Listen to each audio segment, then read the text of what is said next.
बिहार ही नहीं बल्कि देश के कद्दावर नेता, जनता के नेता रघुवंश बाबू, जिन्हें बिहार नहीं पूरा देश रघुवंश बाबू के नाम से जानता है, रघुवंश बाबू का आज निधन हो गया। हमारे साथ आरजेडी के वरिष्ठ नेता प्रवक्ता मृत्युंजय तिवारी जी हैं। तिवारी जी, रघुवंश जी का जाना हम सबको बहुत दुखी कर गया। देखिए, पूरा राजद परिवार आज मर्माहत है, लोग दुखी हैं। आदरणीय रघुवंश बाबू हम लोगों के बीच में नहीं रहे, इसका यकीन नहीं हो रहा। इतनी जल्दी वो छोड़ करके इस लड़ाई को अधूरा छोड़कर चले जाएंगे, ये नहीं विश्वास था। आदरणीय रघुवंश बाबू को ये देश नहीं भुला सकता। जो लड़ाई उन्होंने आदरणीय हमारे राष्ट्रीय अध्यक्ष लालू प्रसाद जी के साथ मिलकर लड़ी, ये सब लोग जानते हैं। सामाजिक न्याय की लड़ाई हो, आर्थिक न्याय की लड़ाई हो, गरीब गुरुओं के हक और हकूक़ की लड़ाई हो, ये उन्होंने पूरा जीवन अपना संघर्ष का जो किया है, वो एक खुला किताब है उनका। आज़ाद शत्रु की तरह वो रहे। सभी लोग, सभी राजनीतिक लोग, सभी दलों के लोग उनको चाहने वाले थे, लेकिन उन्होंने जिस विचारधारा की लड़ाई लंबी लड़ी है, उसको देश बिहार नहीं भूल सकता है। राजद अपनी ही उस विचारधारा से हार गए लगता है। 32 वर्षों तक साथ रहा, जिस तरीके से उन्होंने पत्र लिखा, वो आखिरी समय में बहुत मर्माहत कर गया सबको। देखिए, पत्र तो ठीक है, लेकिन अब एक सवाल खड़ा हो रहा है कि आखिर उन्होंने अपने जुबान से तो कभी कुछ नहीं कहा, और पत्र का क्या सियासत है ये हम नहीं कह सकते, क्योंकि अब वो हम लोगों के बीच में नहीं रहे।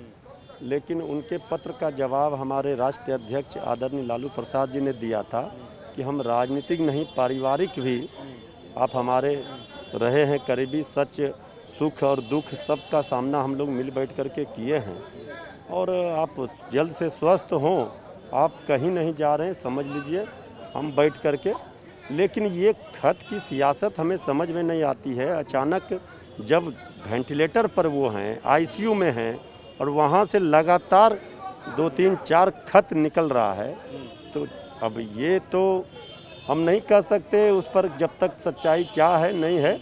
लेकिन अब एक शंका होती है कि आखिर ये मीडिया में जो खत चल रहा था, इसका राज क्या था। वेंटिलेटर पर जो व्यक्ति हो, और 2 दिन पहले की घटना है, और आज उनकी मौत हो, इनका समझा जा सकता है कितना सीरियस वो होंगे।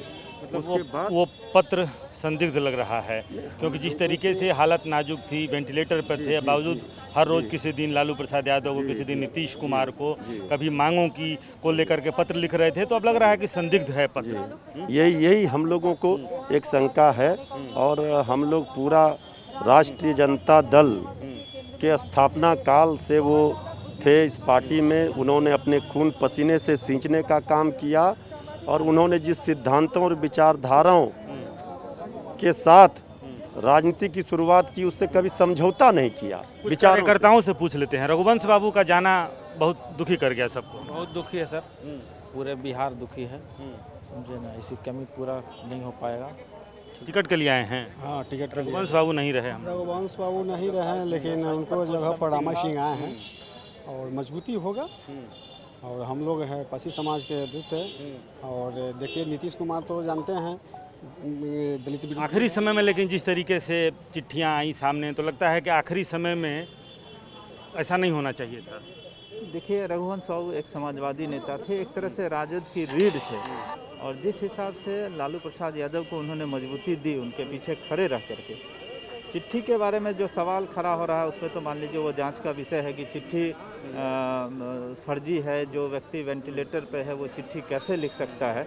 निश्चित रूप से कोई वेंटिलेटर पर रह रहा व्यक्ति चिट्ठी नहीं। चलिए, आखिर राजद के नेता हों या फिर राजद के कार्यकर्ता हों, सब दुखी हैं। राजद के प्रदेश कार्यालय में इतने कार्यकर्ता रघुवंश बाबू के निधन का समाचार सुन करके राजद कार्यालय में कार्यकर्ता जो जुटे हैं, वो ज़रूर मायूस हैं। हालांकि वो राजद के राष्ट्रीय उपाध्यक्ष पद से, राजद से इस्तीफा दे चुके थे, लेकिन राजद परिवार, राजद के लोग आज भी मानते हैं कि रघुवंश बाबू कहीं नहीं गए थे। रघुवंश बाबू राजद के ही नेता थे, और आखिरी समय तक राजद के नेता थे। लेकिन जिस तरीके से पत्र आया, जिस तरीके से उन्होंने अब नहीं, बहुत दुखी हूँ जनता से, और जिन्होंने उनको स्नेह दिया उसे जिस तरीके से उन्होंने माफ़ी मांगी, लालू प्रसाद यादव के साथ छात्र आंदोलन के समय से जुड़े थे, और 32 वर्षों तक लालू प्रसाद यादव के हर सुख में, दुख में, बुरे में, अच्छे में, सब में उनके साथ खड़े रहे। आखिरी समय में लालू प्रसाद यादव से कहा कि मैं दुखी हूँ, अब मैं आपका साथ नहीं दे सकता। वो भी राजद ही नहीं बल्कि उनके राजनीतिक कैरियर में उनके साथ रहने वाले लोगों को भी दुखी कर गया था। लेकिन अब राजद के बड़े नेता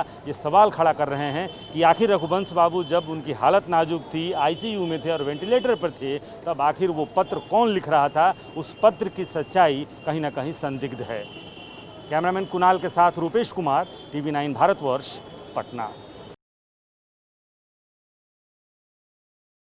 परवाह देश की, सोमवार से शुक्रवार रात 10 बजे TV9 भारतवर्ष पर।